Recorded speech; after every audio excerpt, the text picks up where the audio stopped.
Et voici Crime Story. Les rendez-vous d'Alfred Hitchcock racontés par Serge Sauvian. Aujourd'hui, le 7e fils de Jean Darling.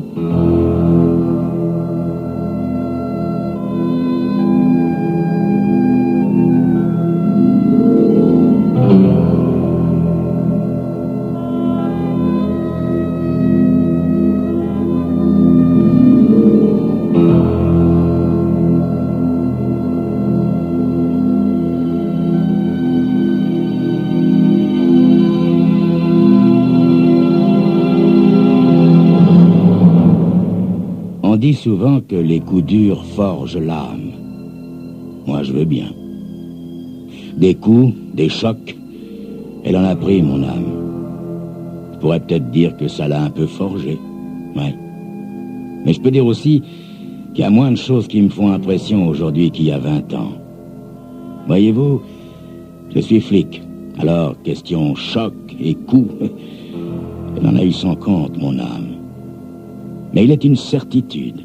Jamais, vous m'entendez, jamais une âme ne sera complètement blindée. Il y aura toujours une petite scorie plus noire, plus acide que les autres pour ronger la carapace et faire mal.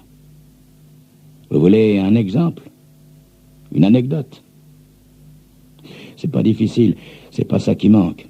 Tenez, l'histoire de Malone. Elle date d'il y a 1 an, cette histoire.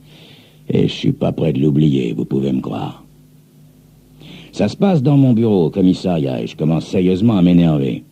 Bon, alors allons-y, que je répète pour la 100e fois de la matinée. On commence par le commencement et on n'oublie rien. Je vous écoute, Malone. Le type qui est assis en face de moi, de l'autre côté du bureau, ne bronche pas. Il semble ne pas comprendre. Il garde les yeux baissés, obstinément rivés sur ses mains. Il passe sa langue sur ses lèvres, mais... question conversation, ma cache. Je commence vraiment à perdre patience. Bon, on reprend tout du début. Donc, vous vous appelez Timothy Malone. Vous êtes né en 1937 à Skibbereen, West Cork. Vous êtes marié avec Moira Kennedy Malone, né à Dublin en 41. Vous avez un fils, Stéphane, âgé de 7 ans. À côté de la fenêtre, mon adjoint, Jeff, un genou au visage poupin, nous écoute avec attention, penché sur sa machine à écrire. Il attend la réponse de Malone. Dehors, la pluie se met à crépiter plus fort sur les carreaux. J'allume une cigarette. Malone me regarde. Je peux en avoir une, monsieur l'inspecteur? Bien sûr, Malone. Dès que vous m'aurez dit ce que vous avez à me dire. Alors, Malone, j'attends. Je veux une cigarette d'abord, monsieur l'inspecteur. Là, je fais pivoter mon fauteuil et je lui tourne le dos, histoire de regarder tomber la pluie. Jeff, les yeux rivés sur sa machine à écrire, ne fait pas un geste. Malone redresse légèrement la tête. Écoutez, monsieur l'inspecteur, je vous ai dit que je vous raconterais tout, mais... je veux une cigarette d'abord. Je me balance d'avant en arrière sur mon fauteuil. Je continue de regarder la fenêtre et son rideau de pluie. Je laisse passer quelques minutes. Puis je fais pivoter mon fauteuil et je lance mon paquet de cigarettes sur le bureau. Malone en allume une, aspire une longue bouffée et me sourit. Malone est un petit homme maigre au visage marqué par l'alcool. Par où voulez-vous que je commence, monsieur l'inspecteur? Et par le commencement, Malone. Votre femme est partie faire des courses en ville avec votre fils Stéphane, le 17 décembre 1986. Votre fils Stéphane avait alors 3 ans et demi. À un moment, il s'est précipité dans les bras d'une femme qui passait dans la rue et lui a dit « Adieu, madame ». 2 secondes plus tard, la femme en question se faisait écraser par un bus dans O'Connell Street. Elle est morte sur le coup. Exact? Oui, monsieur l'inspecteur, c'est exact. Mon fils, Stéphane, c'est un 7e. Vous savez, les 7e fils d'un 7e fils. En plus, il est né coiffé. Il a toujours porté sa coiffe dans un petit sachet épinglé à son vêtement. Ça s'est passé comme vous l'avez dit, monsieur l'inspecteur. Stéphane s'est précipité vers la vieille dame et v'là-t-il pas qu'elle se baisse vers le petit qui lui tendait les bras. « Adieu, madame !» qui crie comme ça, Stéphane. La vieille dame était surprise, vous comprenez, vu qu'elle connaissait pas le petit. Mais ça l'empêche pas de lui faire une bise et puis de lui dire « Adieu, mon mignon !» Et elle descend du trottoir juste sous les roues de l'autobus numéro 3. Oui, avant j'étais conducteur du bus numéro 3, alors c'est pour ça que je me souviens bien de quel bus c'était. Ça l'a tué sur le coup, bien sûr, la pauvre femme. Il y avait plusieurs personnes qui vendaient des petits drapeaux pour une œuvre de charité. Et v'là-t-il pas qui se met à hurler que le petit aurait dit quelque chose à la vieille dame. La police a interrogé Stéphane et ma femme et tous les journaux ont envoyé des reporters et des photographes. Et le lendemain matin, Stéphane, il avait sa photo dans tous les journaux. Une vraie photo de chérubin. Je peux prendre une autre cigarette, monsieur l'inspecteur? Oui, oui, allez-y, Malone.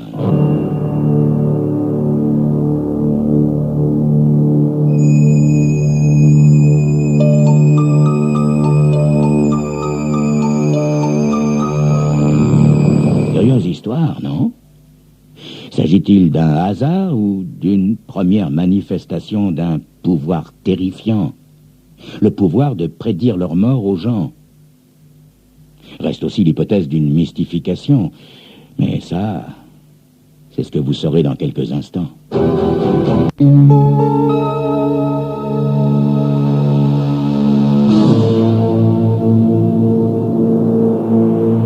Malone, j'ai ici un recueil de coupures de presse et de photos. C'est votre femme qui me l'a donné. Là-dessus, je feuillette l'album rempli de photos du petit Stéphane de sa naissance à aujourd'hui. Les premières photos représentent un vrai petit ange, auréolé de boucles blondes. Mais au fur et à mesure que les années passent, le visage de l'enfant change. Les dernières photographies révèlent un enfant de 7 ans, plutôt triste, aux traits tirés. Joints aux photos, des dizaines d'articles qui parlent de guérison, de prédictions et de paroles de sagesse attribuées à Stéphane Malone, l'enfant prodige, le médium, le guérisseur. Le plus souvent, il est photographié dans ce qui s'appelle le hall de guérison, où les malades et les handicapés viennent pour l'imposition des mains. Il y a 2 halls. Le premier n'est qu'une misérable petite pièce, le second, en revanche, un véritable palais. À part ça, l'album contient pas mal de photos de la propriété achetée grâce aux dons des fidèles de l'enfant. C'est une sorte de manoir avec pelouse et tout le toutim, donnant sur une rivière, une belle rivière à truite. Maintenant qu'il est lancé, Malone est intarissable. Quelques jours après l'accident de O'Connell Street, Stéphane a couru chez notre voisine, Madame O'Brien, lui dire d'aller à la recherche de sa petite fille, Fiona. Madame O'Brien a éclaté de rire, mais à la tombée de la nuit, elle riait moins, vu que la petite n'était pas rentrée. On l'a retrouvée que le surlendemain, transit froid et de faim dans les ruines d'un vieux manoir. Elle s'était foulée une cheville. Tout est là dans l'album, monsieur l'inspecteur. Tout. Allez-y, continuez, Malone. Un jour, une femme a frappé à notre porte. Elle était handicapée. Et v'là-t-il pas que Stéphane pose les mains sur sa jambe malade, et puis ils se mettent tous les deux à prier. Quand tout à coup, la femme se met à crier comme une folle. « Je suis guérie, je marche, je marche !» Et elle sort de chez nous toute excitée en criant partout qu'elle est guérie, que c'est un miracle. Et je peux vous dire, monsieur l'inspecteur, qu'elle marchait comme vous et moi. Pendant qu'il me parle, je contemple une photo qui représente une très belle propriété. Dites-moi, Malone, c'est peu après cet épisode que vous avez déménagé, n'est-ce pas? À propos, toutes ces cannes, ces béquilles et ces chaises roulantes devant votre maison, c'est des guérisons? Oui, monsieur l'inspecteur. Tout ce que je peux vous dire, c'est que le lendemain du miracle, des tas de gens sont venus voir Stéphane pour qu'il les guérisse. Au début, il n'y en avait pas plus de 15 à 20 par jour. Et le petit ange les voyait tous l'un après l'autre. Et chaque fois qu'il posait ses petites mains et qu'il priait, il y avait des chaises roulantes, des cannes et des béquilles dans la maison. C'est pour ça qu'il a fallu déménager, n'est-ce pas? Oui, je vois, oui. Pour emménager dans une propriété de plusieurs millions. Mais, comprenez, monsieur l'inspecteur, c'en est arrivé au point que Stéphane n'avait plus une seconde à lui. Quand il est entré à l'école, on a dû faire des horaires spéciaux, n'est-ce pas? De 5 à 8 heures en semaine et de 3 à 6 heures le dimanche. Et de temps en temps, entre deux prières, Stéphane disait « Adieu, monsieur » ou « Adieu, madame » à quelqu'un. Ou bien il faisait une prédiction. Et tout s'est toujours passé exactement comme il l'avait prédit jusqu'à il y a 8 mois. Oui, jusqu'à il y a 8 mois.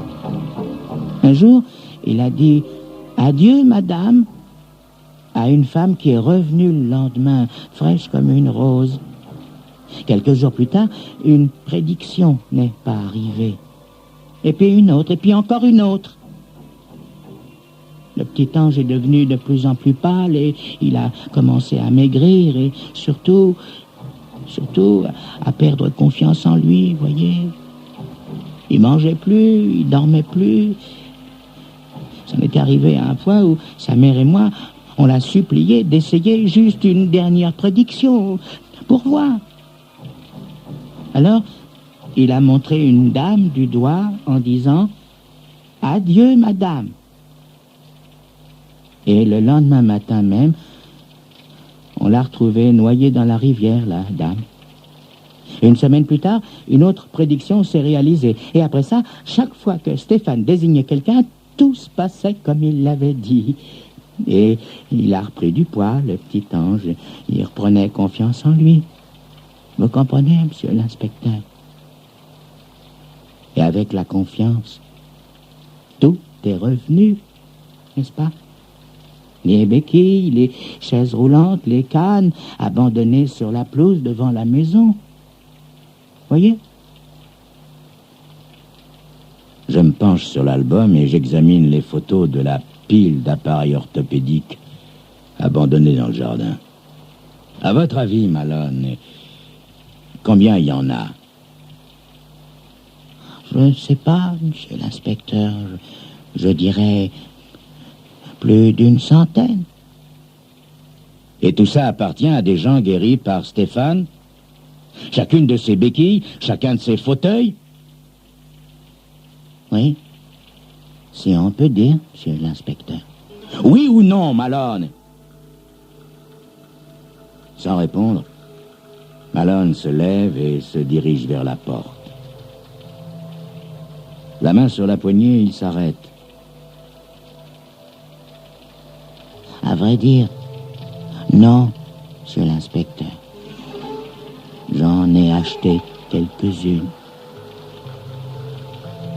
Qu'est-ce que vous dites, Malone? Oh, j'en ai pas acheté beaucoup, monsieur l'inspecteur. Juste quelques-unes. Voyez? Sans un mot, je repose l'album et j'étale un jeu de photos en face de lui sur le bureau. Des hommes, des femmes, des visages calmes, sereins, et d'autres tordus dans les affres de l'agonie. Tous morts accidentellement. Je me suis procuré ces photos chez le procureur. Il s'agit bien là de personnes désignées par le petit ange, Stéphane, n'est-ce pas? Il y a une chose qui me chiffonne, Malone. Vous prétendez que Stéphane est le 7e fils d'un 7e fils. Or, d'après l'enquête, Malone, Stéphane est votre seul et unique enfant. Vous êtes peut-être, vous, un 7e fils, mais certainement pas Stéphane. Je pensais pas que vous le remarqueriez, monsieur l'inspecteur. Et la coiffe, Malone? Où avez-vous trouvé cette histoire de coiffe? Ça, c'est sa coiffe, monsieur l'inspecteur. C'est vrai, c'est sa coiffe, je vous le jure. Bon, admettons. Et vous, Malone? Vous êtes un 7e fils? Le 8e. Alors tout ça, c'est de la mystification, du vent, hein? Pour le 7e fils, oui, monsieur l'inspecteur, mais pas pour les guérisons. Il n'y a que cette histoire de 7e fils qui n'est pas tout à fait vraie. Et la femme à la sortie de la poste? Ben, ça s'est passé comme ça, monsieur l'inspecteur. Qu'est-ce que je peux dire de plus, moi? Malone, si votre fils Stéphane n'est pas un imposteur, comment se fait-il qu'il se soit trompé dans ses prédictions? Il avait perdu son don? J'en sais rien. J'en sais rien. Comment voulez-vous que je sache, monsieur l'inspecteur? Peut-être que c'est toute cette publicité, ces gens qu'il traitait comme un petit dieu. Peut-être que c'est parce que je me suis remis à boire et à lui taper dessus. Oui, monsieur l'inspecteur. J'ai frappé mon petit ange. C'est après que je l'ai battu qu'il a perdu toute confiance, n'est-ce pas? Malone pleure en silence. Je lui tends les 2 pages dactylographiées que Jeff vient de poser sur mon bureau. Malone, maintenant j'aimerais que vous lisiez cette déclaration et que vous la signiez. Pendant qu'il lit, j'appuie sur un bouton et la porte s'ouvre sur un policier en uniforme. Follane, conduis Monsieur Malone en cellule. Malone se lève, les yeux remplis de larmes. Une dernière chose, Malone. Pourquoi diable avez-vous éprouvé le besoin de tuer tous ces gens? Stéphane avait besoin de reprendre confiance en lui, monsieur l'inspecteur. Vous comprenez, il a vraiment le don de seconde vue. Il est vraiment né coiffé, vous comprenez? Et puis, il se pourrait bien qu'il soit le 7e fils d'une famille de 7 garçons, après tout. Ça se pourrait bien. On ne peut pas savoir, monsieur l'inspecteur. On ne peut pas savoir, vu que c'est un enfant trouvé.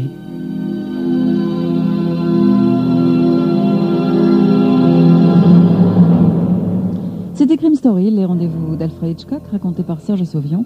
Aujourd'hui, le 7e fils de Jean Darling.